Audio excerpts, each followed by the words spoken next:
We've been looking at the story of Jesus as it's told in Luke's gospel. It begins with the arrival of an unlikely king born in poor, humble circumstances. Then we saw Jesus as a teacher and prophet. He went throughout Israel calling people to a radical way of life, where enemies become friends, the poor are cared for, where people find forgiveness for their failures. He went from town to town inviting people to follow him and live under God's reign in this upside-down way. And he did many signs and wonders, so many Israelites began to hope that he would rescue Israel from the Romans and set up a new kingdom of peace and justice. In short, that he would bring the kingdom of God. Now, the religious leaders of the day were also hoping for God's kingdom, but to them, the message of Jesus was a threat. Yeah, they had expected to gain power and prestige when this all went down. But Jesus said God's kingdom belongs to the poor, to the outsider, and that real power is serving others in love. This conflict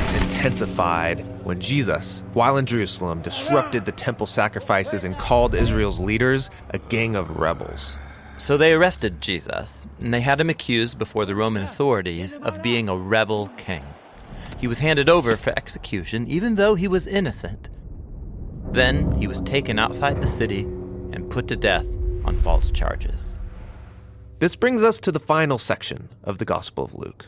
There was a religious leader named Joseph who opposed Jesus' execution and then requested to be given his body so he could bury Jesus in a nearby tomb. And then, a couple of days later, some women who had followed Jesus came to visit that tomb, and they found it open and empty. And they encountered these mysterious figures telling them Jesus was alive from the dead. So they run away terrified. Nobody believes their report. I mean, he can't be alive. They all saw him die.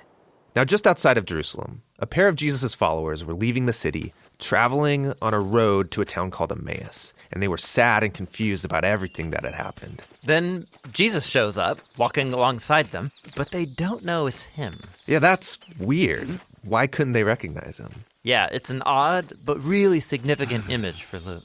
They're blind to Jesus for some reason. So Jesus asks them, "What are you guys talking about?" And they begin to tell him about Jesus, a powerful prophet who they expected would rescue Israel, but was instead executed. Some women say he's alive, which is crazy. It's all too much. We're going home. So Jesus tries to explain that this is what the Jewish scriptures had been pointing to all along. That Israel needed a king who would suffer and die as a rebel on behalf of those who actually are rebels. And then he would be vindicated by his resurrection so he could give true life to those who would receive it. But it's still not making sense. They're as confused as ever. Which leads to the scene where they sit down for a meal with Jesus. He takes the bread, he blesses it, breaks it, and gives it to them, just as he did at the Last Supper. Yeah, this is the image of his broken body, his death on the cross. And it's when they take in the broken bread, that's when their eyes are open to see Jesus. Then he disappears, and the episode's over. So this is a story about how it's hard to see Jesus for who he really is. Yes, this is brilliant. I mean, how could God's royal power and love be revealed through this man's shameful execution? How could a humble man become the king of the world through weakness and self-sacrifice? It's very hard to see. But this is the message of the Gospel of Luke. It takes a transformation of your imagination to see it and embrace Jesus' upside-down kingdom. The Gospel of Luke ends with Jesus and all of his disciples together over another meal. And everyone's freaking out about his resurrected body. I mean, he's still a human, but way more. Yes, he's passed through death and come out the other side, a walking, talking piece of new creation.